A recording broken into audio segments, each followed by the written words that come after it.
दोस्तों नमस्कार। तो जैसा कि हम लोग जानते हैं कि आज की डेट में बहुत सारे लोग स्टॉक मार्केट में शॉर्ट टर्म के लिए, लॉन्ग टर्म के लिए इन्वेस्ट करते हैं, स्विंग ट्रेड करते हैं, बहुत सारे तरीके के ट्रेड लेते हैं। उसके बाद लोग म्यूचुअल फंड में भी इन्वेस्ट करते हैं for the long term and short term. तो आज इसी के मुद्दे पे हम बात करेंगे, capital gain tax in India. और यहाँ पे आपको कंप्लीट जानकारी देंगे कि शॉर्ट टर्म किसे कहते हैं, लॉन्ग टर्म किसे कहते हैं, कितने का टैक्स एग्जेम्पशन आपको मिलेगा और जो बचेगा आपका टैक्सेबल उसके ऊपर कितना टैक्स देना पड़ेगा। यह सारी जानकारी बिट वाइज एग्जाम्पल के साथ आज हम इस वीडियो में देने वाले हैं। तो हमारे साथ बने रहिए और सारी जानकारी को अच्छे से समझिए, ताकि जब आप इनकम टैक्स फाइल रिटर्न करें तो उस समय में आपके साथ यह पूरा क्लैरिटी भी रहे। तो चलिए आगे बढ़ते हैं। तो यहाँ पे समझते हैं capital gain tax in India. तो यहाँ पे सबसे पहले कैपिटल गेन को कैसे डिफाइन किया जाता है, इसे हम लोग यहाँ पे समझते हैं।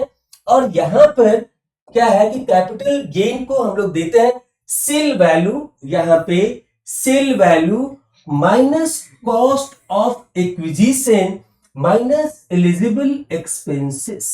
यहाँ पे बहुत सारे लोगों को कंफ्यूजन रहता है about the cost of acquisition. हम इसे एक सिंपल भाषा में समझते हैं कि कॉस्ट ऑफ एक्विजिशन या इसे इंट्रिंसिक कॉस्ट भी कहते हैं, वो क्या होता है। सो फॉर एग्जांपल, हमने कोई कंपनी का शेयर खरीदा as like I can say it here immunity limited, just for the example. अगर इसके यहाँ पे जिस समय आपने बाय किया उस समय में इसका जो बाइंग प्राइस था यह था वहां पे 100 रुपीज का, तो इसे बोलते हैं, इसका क्या इंट्रिंसिक कॉस्ट, इंट्रिंसिक वैल्यू अलग होता है। वो जो शेयर का एनालिसिस होता है उस पर हम लोग आते हैं तो वहां पे इंट्रिंसिक वैल्यू की बात करते हैं। हम यहाँ पे इंट्रिंसिक कॉस्ट की बात करते हैं, मतलब जो एक्चुअल कॉस्ट है उसका before applicable brokerage, SST and some other charges और जीएसटी। सो उससे पहले जिस प्राइस पे आप खरीद रहे उसको बोलते हैं यहाँ पे इंट्रिंसिक बाइंग प्राइस। इसके ऊपर जो आपको चार्जेस लगते हैं तो वो सब करके हम लोग बोलते हैं एवरेज बाइंग प्राइस, वो अलग होता है। सो यहाँ पे sale value minus cost of acquisition minus eligible expenses. तो यहाँ पे कई बार ये जो एलिजिबल एक्सपेंसेस है ये सबके लिए अलग अलग हो सकता है। कोई ट्रेडर है, किसी का फुल टाइम यही बिजनेस है, तो उसके लिए एलिजिबिलिटी एक्सपेंसेस का जो एलिजिबिलिटी वो अलग होता है। अगर कोई जॉब वाले हैं जिनका ये पार्ट टाइम है या फिर जो इन्वेस्टमेंट करते हैं तो उनके लिए जो इसका रूल है वो अलग है। तो इसके लिए आप इसके डिटेलिंग के लिए अपने चार्टर अकाउंटेंट से या जो प्रोफेशनल है उससे आप संपर्क करें, वह आपको बताएंगे कि अगर आप जॉब करते हैं तो जो एलिजिबल एक्सपेंसेस है वह क्या क्या हो सकता है।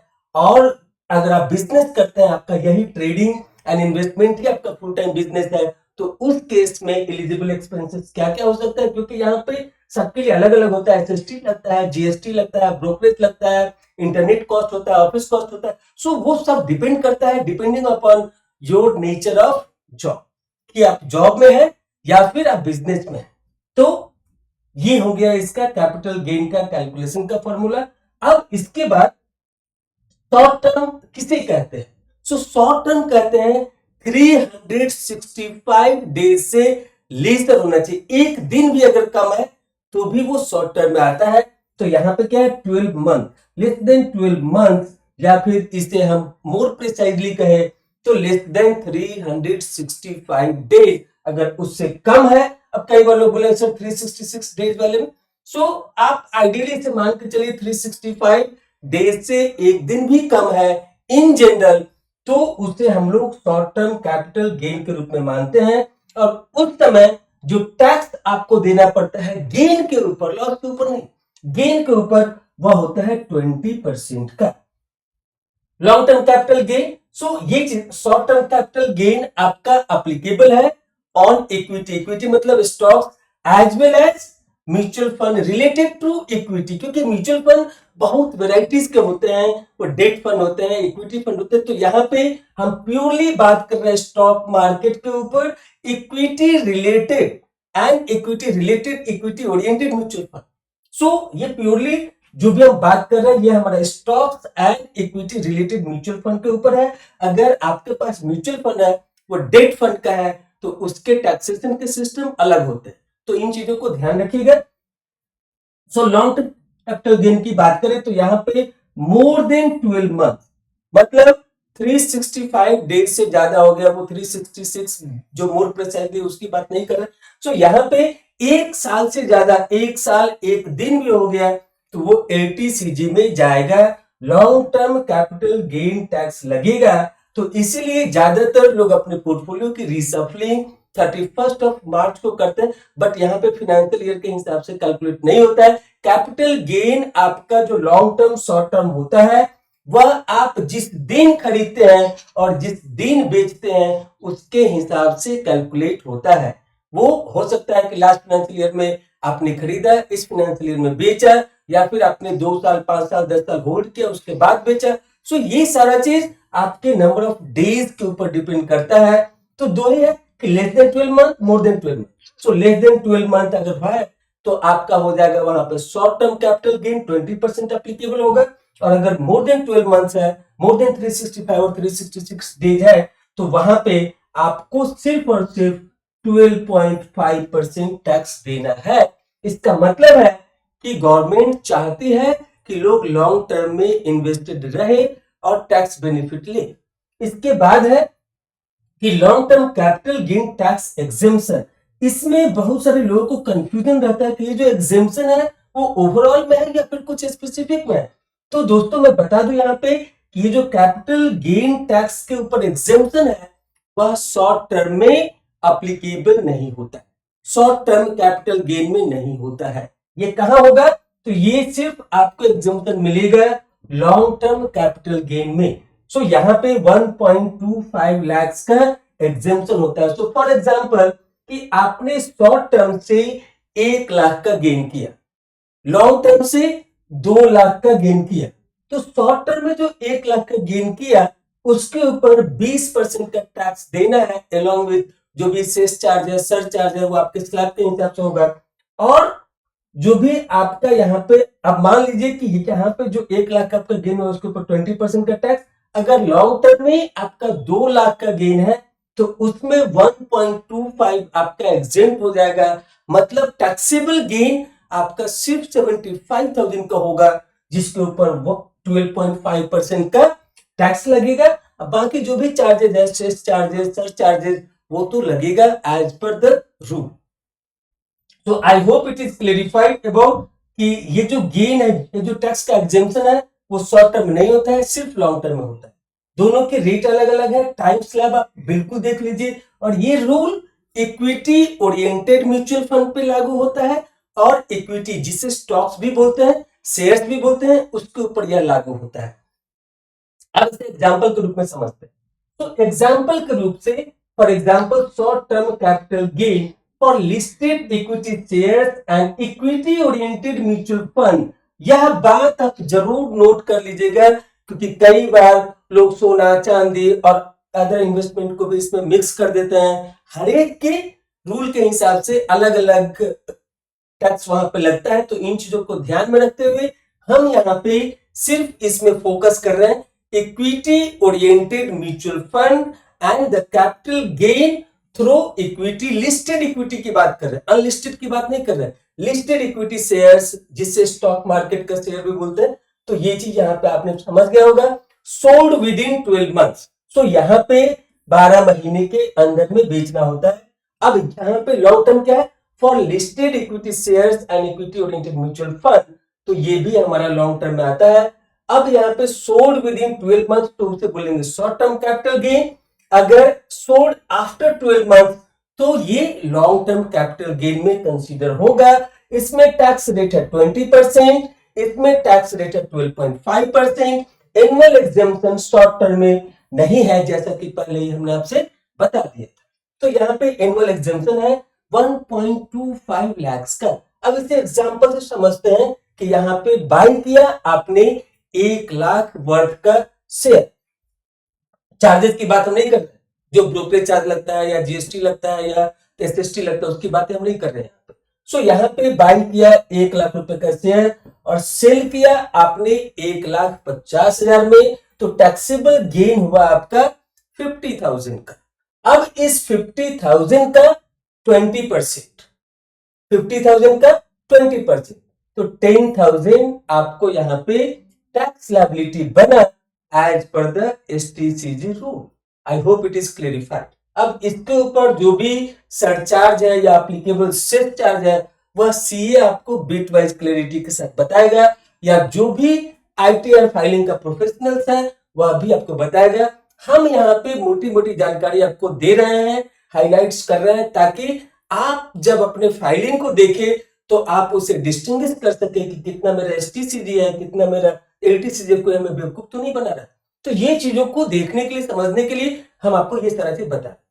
नेक्स्ट है कि अगर हमने यहाँ पे long term investment equity plus mutual fund, यहाँ पे भी equity plus mutual fund applicable है फॉर द शॉर्ट टर्म। तो यहाँ पे इन्वेस्टमेंट के पार्ट में इन्वेस्टमेंट हमने किया इक्विटी प्लस म्यूचुअल फंड, ये 5 लाख का हमारा इन्वेस्टमेंट था। Sale value equity plus mutual fund, ये दोनों का कॉम्बिनेशन हो सकता है, कोई एक भी हो सकता है, आइदर ओनली इक्विटी और ओनली म्यूचुअल फंड और कॉम्बिनेशन ऑफ बोथ। सो यहाँ पे sale value equity plus mutual fund आपका हुआ 8 लाख का। तो यहाँ पे जो गेन हुआ वो आपको मिला 3 लाख का गेन हुआ। अब जो टैक्सेबल गेन होगा वह क्या होगा, तो वो होगा आपका, जैसे कि हमने आपसे बताया था कि LTCG में यहाँ पे 1.25 लाख का एग्जेम्पशन है टैक्सेबल इनकम से। तो टैक्सेबल इनकम आपका यहाँ पे एज LTCG 3 लाख, तो इस 3 लाख में से 1.25 लाख मतलब 1,25,000 सब्ट्रैक्ट हो जाएगा। तो यहाँ पे जो टैक्सेबल गेन बचेगा वो कितना होगा, तो वो होगा 1,75,000। अब इसके ऊपर आपको 12.5% का टैक्स देना है, तो यह हो गया 21,875 along with applicable cess charges, surcharge. तो this is the calculation before cess and any applicable charges. तो आई होप कि इन दोनों में आपको बिल्कुल क्लैरिटी मिल गया होगा। कई बार लोग हमसे पूछते हैं कि सर मेरे पास म्यूचुअल फंड है, मेरे पास स्टॉक्स है, मेरे पास दोनों है और मेरा इतना का गेन हो रहा है, लेकिन हम उसे बेच नहीं रहे हैं, हम होल्डिंग में हैं, हम लॉन्ग टर्म के लिए इन्वेस्ट किए हैं, क्या हमें टैक्स देना पड़ेगा या नहीं?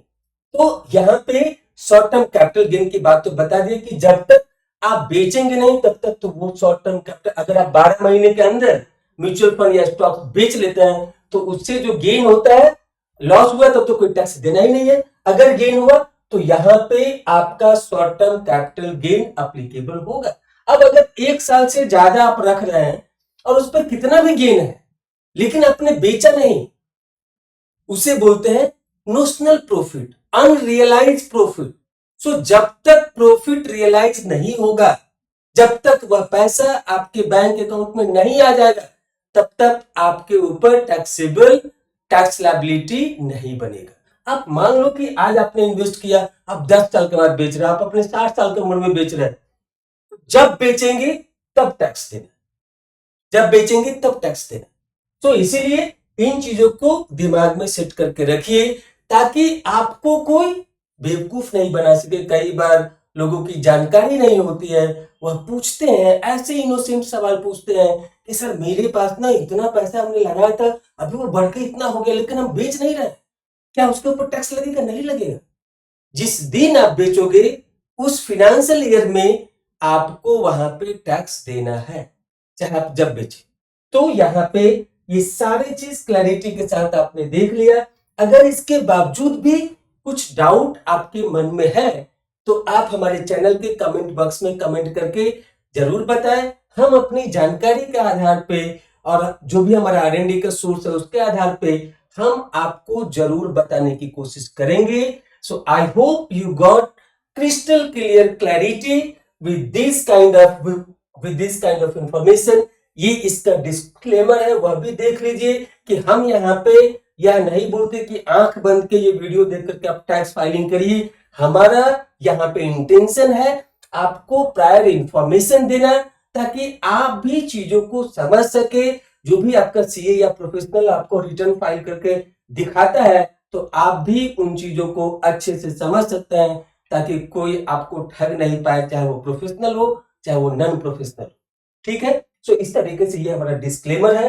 तब तक के लिए आप सभी को बहुत बहुत धन्यवाद। कैसा लगा हमारा वीडियो जरूर आप कमेंट करके बताएं, और फिर आप यह भी बताएं कि और क्या जानकारी चाहते हैं, तो उसके बेसिस पे हम आपको और भी अच्छे अच्छे वीडियो ला करके देने की कोशिश करेंगे। Thank you very much for watching this video. फिर मिलेंगे अगले वीडियो में अगले टॉपिक के साथ।